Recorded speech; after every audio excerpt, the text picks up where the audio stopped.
Rape, murder, war. They all have one thing in common. Men.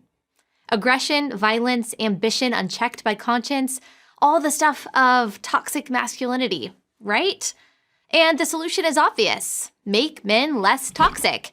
Make men less masculine. Make men more like women. But I'm here to tell you that that way of thinking is not only wrong, it's dangerous. Here's why.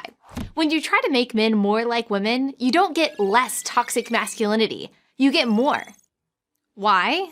Because bad men don't become good when they stop being men. They become good when they stop being bad.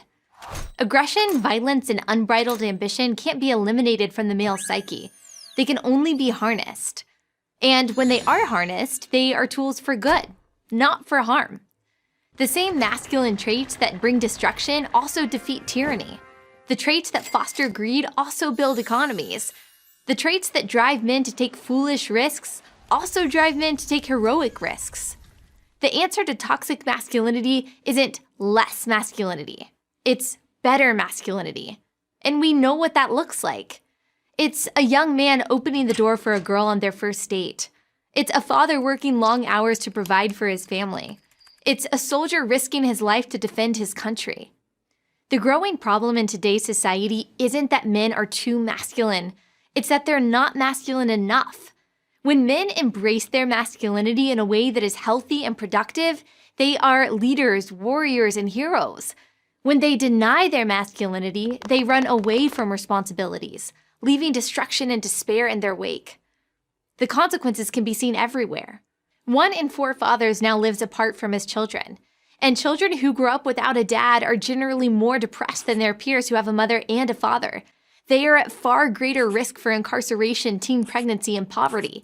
71% of high school dropouts are fatherless.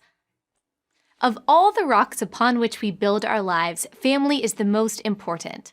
And we are called to recognize and honor how critical every father is to that foundation. That was said by then-Senator Barack Obama in 2008. If we are honest with ourselves, he went on, we'll admit that too many fathers are missing from too many lives and too many homes. As much as we try to deny the need for real masculine strength in society, there's no denying its necessity. Healthy families and strong communities depend on the leadership and bravery of good men. Yet, the current trend is to feminize young men in the hopes of achieving some utopian notion of equality and peace. And it starts at the earliest ages. In the school classroom, boys are invariably the problem. On the playground, aggressive games like dodgeball have long been banished. We tell young men that their intrinsic desire to compete is wrong. Everybody gets a trophy. Don't run up the score. This anti-male tilt continues on through higher education and into the workplace. It has created millions of tentative men, unhappy women, and confused boys and girls. Here's a secret that every woman knows. Women want real men. Men they can count on and, yes, look up to. No amount of feminist theory will change that. I don't know any woman at any age who is attracted to a passive man who looks to her to be his provider, protector, and leader. Every woman I know wants a strong, responsible man. That's not a consequence of a social construct or cultural pressure. It's innate. The devaluation of masculinity won't end well because feminine, passive men don't stop evil. Passive men don't defend, protect, or provide. Passive men don't lead. Passive men don't do the things we have always needed men to do for society to thrive.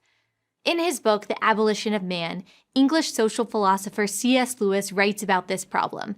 He describes the tension between cerebral man and visceral man.